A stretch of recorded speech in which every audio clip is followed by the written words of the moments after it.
Hello viewers, welcome to my YouTube channel. आज हम इस वीडियो में class 12th macro economics unit 3 determination of income and employment का part 2 पढ़ने जा रहे हैं। इससे पहले मैंने पार्ट 1 अपलोड करी है, जहां पर मैंने aggregate demand, there schedule, curves and component of aggregate demand को डिस्कस किया है। और बेसिकली इस वीडियो में हम आज कंजप्शन फंक्शन को डिटेल में पढ़ने जा रहे हैं। तो चलिए स्टार्ट करते हैं। सबसे पहले हम बात करेंगे यहाँ पे कंजप्शन फंक्शन की। कंजप्शन फंक्शन क्या होता है? तो कंजप्शन फंक्शन मतलब ऐसा फंक्शन जो इनकम और कंजप्शन के बीच में रिलेशनशिप बताता है। यानी कंजप्शन फंक्शन ऐसा फंक्शन होता है जो कंजप्शन और इनकम के बीच में रिलेशनशिप बताता है। कैसे रिलेशन बताएगा? देखो, ऑब्वियसली कंजप्शन जो है वो किस पे डिपेंड करेगा? इनकम पे डिपेंड करेगा। हम जो भी कंज्यूम करेंगे, जो भी हम एक्सपेंडिचर्स करते हैं, वो हमारा किस पे डिपेंड करता है? इनकम पे। तो जब हमारी इनकम ज़्यादा बढ़ती है तो हम अपने कंजप्शन को भी बढ़ाते हैं, और जब हमारी इनकम कम होती है तो हम अपने कंजप्शन को भी क्या करते हैं? कम करते हैं। तो कंजप्शन फंक्शन बेसिकली कंजप्शन और इनकम के बीच में रिलेशनशिप बताता है कि कैसे इनकम में चेंज होने से हम अपने कंजप्शन में चेंज करते हैं। तो कंजप्शन फंक्शन को जो है वो बेसिकली सी से डिनोट किया जाता है। कंजप्शन फंक्शन को बेसिकली सी से डिनोट किया जाता है, और ये इक्वल होता है सी बार प्लस स्मॉल सी वाई। ठीक है, कंजप्शन फंक्शन को डिनोट किया जाता है सी, और इक्वल होता है सी बार प्लस स्मॉल सी वाई। ठीक है, ये है कंजप्शन फंक्शन। ये सी बार जो है, सी बार को बोला जाता है ऑटोनोमस कंजप्शन। कौन सा consumption? Autonomous consumption. Autonomous consumption का मतलब होता है मिनिमम लेवल ऑफ कंजप्शन, जो चाहिए ही चाहिए, चाहे इनकम क्या हो, ज़ीरो की। यानी इस सी बार का मतलब ऑटोनोमस कंजप्शन, यानी चाहे इनकम ज़ीरो होगी तो भी इतना मिनिमम लेवल ऑफ कंजप्शन करना है। यानी सी बार का मतलब मिनिमम लेवल ऑफ कंजप्शन जो हमें करना ही करना होता है, चाहे हमारी इनकम ज़ीरो क्यों ना हो। ठीक है, जबकि स्मॉल सी वाई जो वाला पार्ट है ये शो करता है इंड्यूस कंजप्शन को। इंड्यूस कंजप्शन का मतलब वो कंजप्शन जो डिपेंड करता है इनकम लेवल पे। देखो, सबसे पहले तो हमारी मेन रिक्वायरमेंट क्या होती है? हम अपनी पहले बेसिक नेसेसिटी जो हमें सर्वाइव करने के लिए चाहिए, हम उसको पूरा करते हैं। तो जब हमारा ऑटोनोमस कंजप्शन नीड पूरी हो जाएगी, उसके बाद ही तो हम इंड्यूस कंजप्शन पे ध्यान दे पाएंगे, रेस्ट चीज़ों पे ध्यान दे पाएंगे कि अब हमें बाकी क्लोथ पे कितना खर्च करना है, रेस्ट पे कितना खर्च करना है। ठीक है, तो यानी ये जो इंड्यूस कंजप्शन है ये डिपेंड करेगा हमारी इनकम पे। जब हमारी इनकम बढ़ती है तो हम इंड्यूस कंजप्शन को बढ़ा देते हैं। ठीक है, और जब हमारी इंड्यूस कंजप्शन क्या होती है, इनकम कम होती है, तो इस कंजप्शन को भी क्या करते हैं? हम कम कर देते हैं। ठीक है, तो यानी कंजप्शन फंक्शन जो है वो ऑटोनोमस कंजप्शन और इंड्यूस कंजप्शन से मिलकर बना हुआ है। ठीक है, ऑटोनोमस कंजप्शन का मतलब ऐसा कंजप्शन जो मिनिमम लेवल ऑफ कंजप्शन है, जो करना ही करना है सर्वाइव करने के लिए, चाहे इनकम क्या हो, ज़ीरो। तो यानी ये इनकम पे डिपेंड नहीं करता। जबकि इंड्यूस कंजप्शन वो कंजप्शन होता है जो हमारी इनकम पे डिपेंड करता है। जब हमारी इनकम बढ़ती है तो इस कंजप्शन को हम बढ़ा देते हैं, और जब हमारी इनकम कम होगी, इनकम हमारी बहुत कम है, तो हम इस कंजप्शन को बहुत कम करेंगे, क्योंकि ऐसा तो है नहीं हम इसके बिना सर्वाइव नहीं कर सकते। ठीक है, तो उस केस में क्या होगा? ये डिपेंड करेगा, इंड्यूस कंजप्शन किस पे डिपेंड करेगा? हमारी किस पे डिपेंड करेगा बेटा? हमारी ये इनकम पर। ठीक है, अब हम इस कंजप्शन फंक्शन को बाय डायग्रामेटिक प्रेजेंटेशन से पढ़ेंगे कि डायग्राम प्रेजेंटेशन से कंजप्शन फंक्शन को कैसे डिनोट किया जाता है।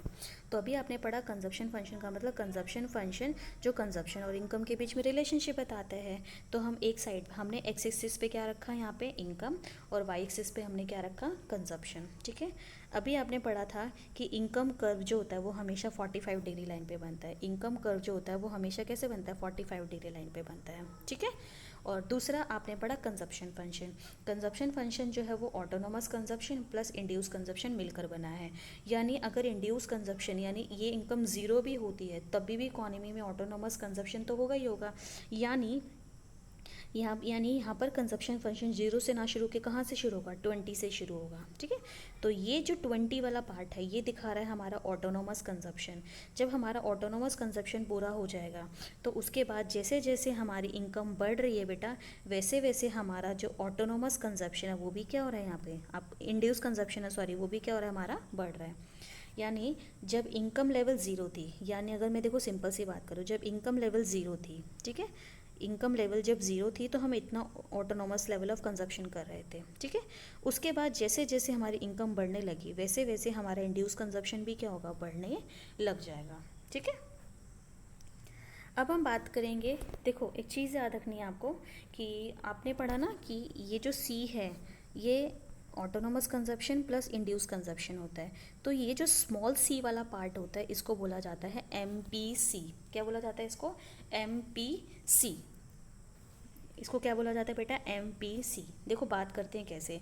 एमपीसी होने का मतलब क्या है, एमपीसी का मतलब होता है change in consumption due to change in income, यानी इनकम में चेंज होने से कंजप्शन में कितना चेंज होगा, यानी इनकम में चेंज होने से कंजप्शन में कितना चेंज होगा। वो रिलेशनशिप किसके थ्रू हम बताते हैं, एमपीसी के थ्रू। तो मैंने बताया था ना आपको, जब जितने प्रपोर्शन से इनकम बढ़ेगी ज़रूरी नहीं उतने प्रपोर्शन से आपका एग्रीगेट डिमांड या कंजप्शन भी बढ़े। तो जैसे अगर मैं डायग्रामेटिक, अगर मैं टेबलो प्रेजेंटेशन लूँ तो वाई और यहाँ पे सी, मान लो इनकम 0, 20, 30, 40, कंजप्शन मान लो यहाँ पर हमने ले लिया 10, 15, 20, 25, ठीक है। तो देखो बच्चा, शुरू में जब इनकम 0 थी तो हमारा कंजप्शन कितना था, 10। क्यों था, मिनिमम लेवल ऑफ कंजप्शन, वही सर्वाइव करने के लिए। अब देखो इनकम 0 से 20 हो गई तो इनकम कितने से बढ़ी, यहाँ पर इनकम बढ़ी 20 से, कंजप्शन कितने से बढ़ा, 5 से बढ़ा। यहाँ पर इनकम कितने से बढ़ी, 10 से, यहाँ पर कंजप्शन कितने से बढ़ा, 5 से। यहाँ इनकम कितने से बढ़ी, 10 से, यहाँ कंजप्शन कितने बढ़ा, 5 से। यानी आपने एक चीज़ नोटिस करी है कि हर बार, यानी आपने एक चीज़ नोटिस करी होगी यहाँ पे कि इनकम जो है वो ज़्यादा प्रपोर्शन से बढ़ रहा है। ज़्यादा प्रपोर्शन से बढ़ने का मतलब है कि हर बार उसका जो गैप है वो ज़्यादा है, किससे, कंजप्शन से। तो इस डायग्राम में आप ध्यान से देखो कि जैसे मान लो इसमें हमने प्रेजेंट किया तो बेटा यहाँ पर इनकम कितने से बढ़ी है, 50 से। इनकम यहाँ पे कितनी बढ़ी है, 50 से, जबकि कंजप्शन कितने से बढ़ा है, 40 से। यानी इसका मतलब क्या होता है, एमपीसी हमें बताता है कि इनकम में चेंज होने से कंजप्शन में कितने अमाउंट का चेंज होगा, यानी इनकम में कितने अमाउंट का चेंज होने से कंजप्शन में कितने अमाउंट का चेंज होगा। तो ये वाला जो पार्ट है, ये वाला जो पार्ट है स्लोप, इसको बोला जाता है बेटा एमपीसी। एमपीसी हमें यही बताता है कि इनकम के प्रपोर्शन में चेंज होने से कंजप्शन के प्रपोर्शन में कितना चेंज होगा। वो चेंज किसके थ्रू हम पढ़ते हैं, एमपीसी के थ्रू। और यही चेंज जो है वो हमारा डिपेंड करता है किस पे, इंड्यूस कंजप्शन पे, ठीक है। तो आई होप आपको ये टॉपिक क्लियर होगा। नेक्स्ट वीडियो में हम एग्रीगेट सप्लाई का सेविंग फंक्शन को डिटेल में डिस्कस करेंगे। तो have a good day, bye bye.